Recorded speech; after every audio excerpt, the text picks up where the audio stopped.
Serial killers usually begin their murderous careers in their 20s or 30s. So when 60-year-old Peter Tobin was found guilty of the rape and murder of 23-year-old Polish student Angelika Kluk on the 4th of May 2007, police forces across the UK began opening their cold case files, as Tobin already had a record of violent sexual offenses. In June, the police began searching 11 Robertson Avenue in Bathgate, West Lothian, where Tobin had lived in 1991.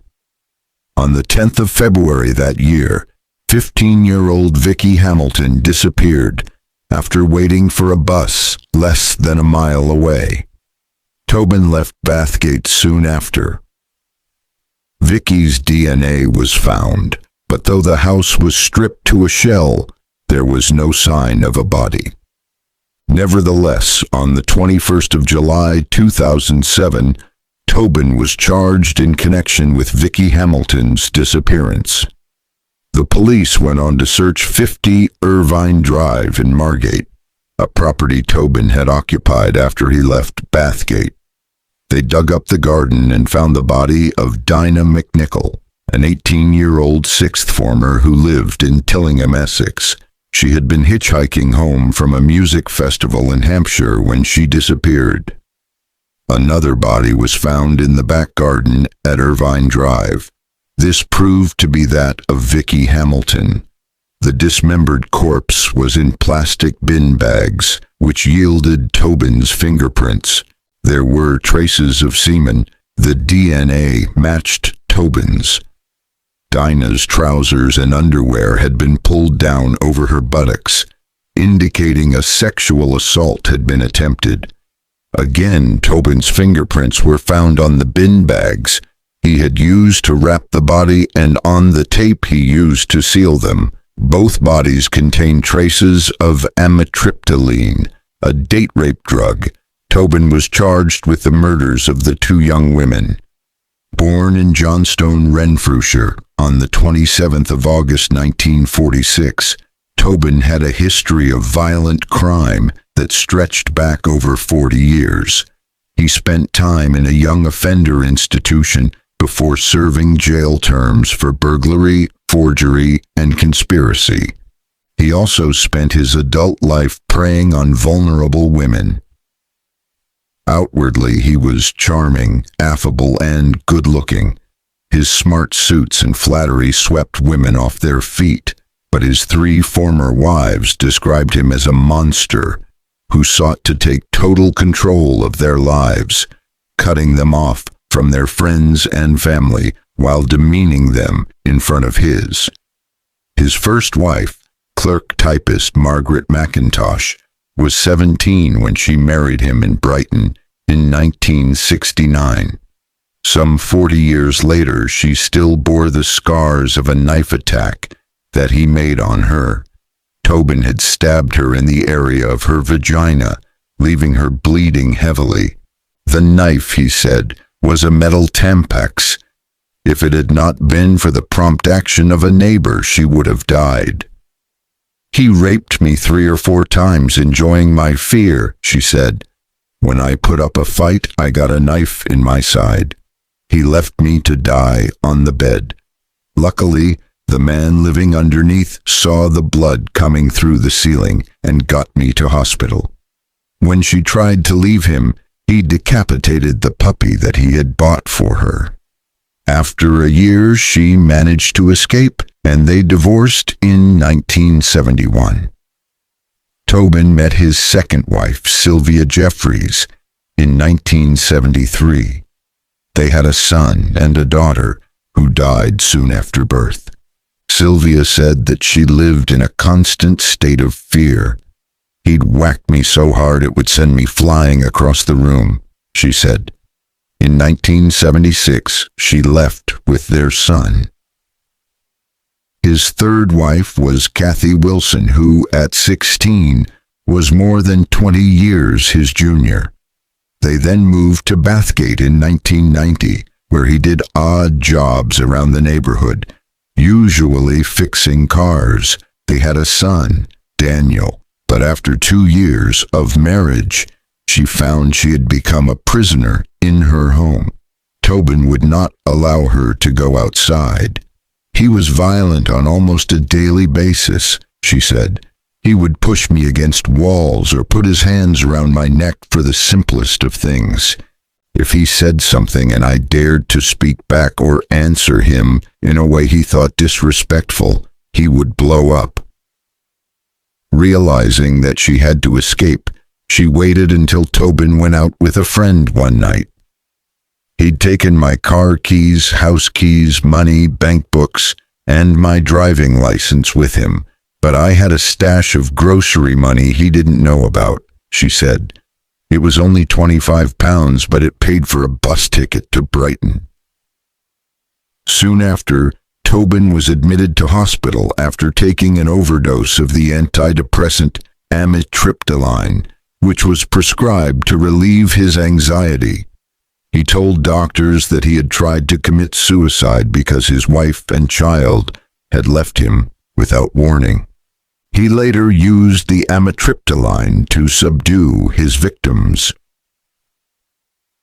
On Friday, the 8th of February 1991, Vicky Hamilton had left home in Reading, near Falkirk, to spend the weekend with her older sister in Livingston. Traveling back to Reading on Sunday evening, she had to change buses at Bathgate, where she vanished. The bus stop was just around the corner from Tobin's house. Police scoured the neighborhood, but they did not interview Tobin. He had only recently moved into the area and kept himself to himself. Tobin then seized the opportunity to lay a false trail. 11 days after Vicky had disappeared, Tobin went to Edinburgh, where he dropped Vicky's purse. It contained an identity card, her bus ticket, an address in London, and a piece of paper with the word Samaritans on it. A passerby handed it in to the police. This distracted the investigation away from Bathgate, though later it would provide evidence against him. Traces of DNA belonging to his son were found on it. Tobin then did a council house swap with a couple in Margate. They spent days cleaning his house in Bathgate with bleach to try and get rid of the terrible smell. He arrived at 50 Irvine Drive with his secret cargo, the dismembered body of Vicky Hamilton, destined for a shallow grave in the back garden. Soon another corpse would join hers there. On Saturday, the 3rd of August, 1991, Dinah McNichol met David Tremett at the Torpedo Town Festival in Liphook, Hampshire. On Monday, they set off to hitchhike back to their respective homes. They were picked up by a scruffy man in a green hatchback. Although David thought the man was a little odd, he chatted away to Dinah in the front seat. When David got out at the turnoff for Redhill, where he lived, he asked Dinah to come with him, but she was eager to get home to Tillingham. That was the last that was seen of her. A neighbor saw Tobin digging the hole when he looked over the garden fence. Tobin told Martin that he was digging his way to Australia, joking that it was cheaper than paying the £10 fare on offer from the authorities at the time. 9 months later, the disappearance of Dinah McNichol featured on the TV show Crime Watch. Despite their acrimonious divorce, Kathy Wilson still allowed Tobin to see their son, Daniel, when the 5-year-old went to stay with his father on the 4th of August, 1993. In a flat he was renting in Havant, Hampshire, he walked into his dad's room to find 2 14-year-old girls. One of them was unconscious. The 2 girls had called to visit the woman next door. When she was not in, Tobin invited them to wait in his place. He gave them cider and vodka. One of them passed out, the other was sick. When she tried to wake her friend, Tobin threatened her with a knife and forced her to take a cocktail of pills and wine. Then she fought back and stabbed him in the leg. Hearing the commotion, Daniel came in, but Tobin ushered him out. Once the girl was unconscious, he raped and sodomized her. Afraid that the noise might have attracted others' attention, Tobin called Kathy at 2 a.m., saying he was having a heart attack and telling her to come and collect Daniel. Once they were gone, Tobin turned on the gas and shinned down a drain pipe.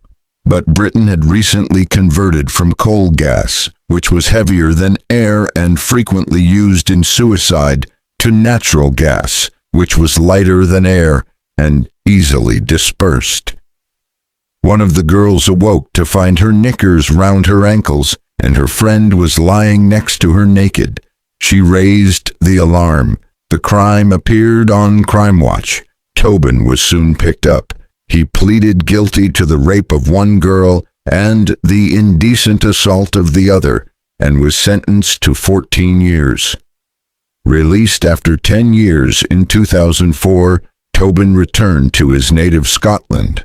In Paisley, he attacked 24-year-old Cheryl McLaughlin with a kitchen knife. She called the police. Before they arrived, he had fled. Adopting the name Pat McLaughlin, Tobin found refuge at St. Patrick's Church in the Anderston area of Glasgow, which operated an open-door policy for the homeless. Employed as an odd-job man, he befriended Angelica Cluck. She was from the small town of Skotzow in Poland, but at the time lived just 5 minutes' walk from St. Patrick's Cess.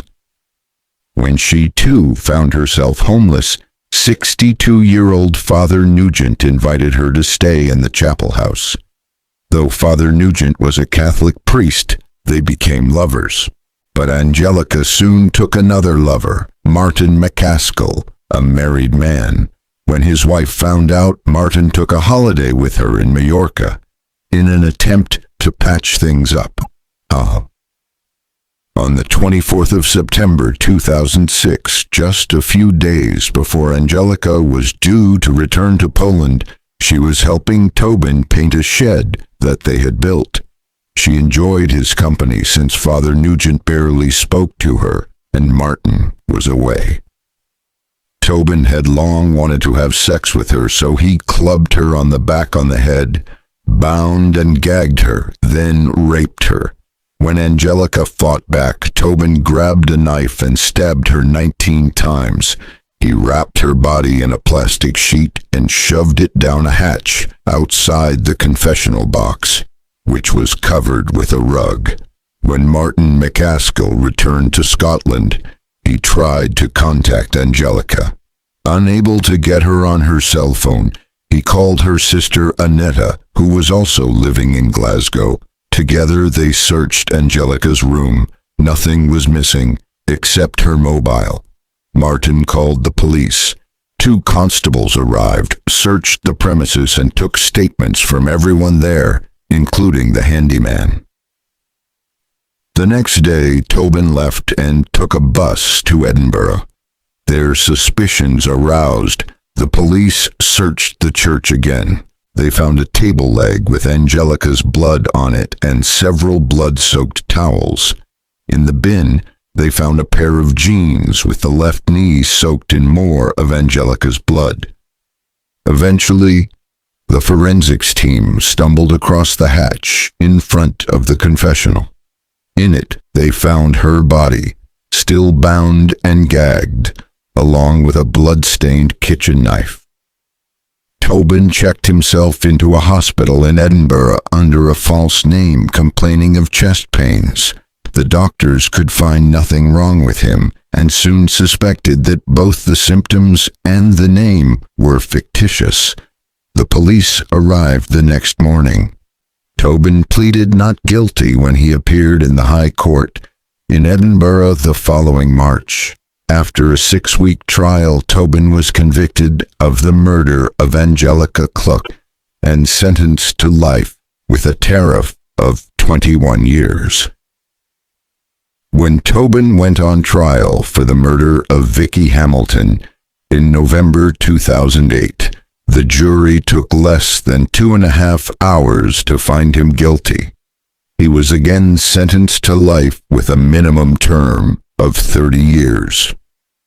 At his trial for the murder of Dinah McNichol in December 2009, the jury took just 13 minutes to deliver a unanimous verdict of guilty.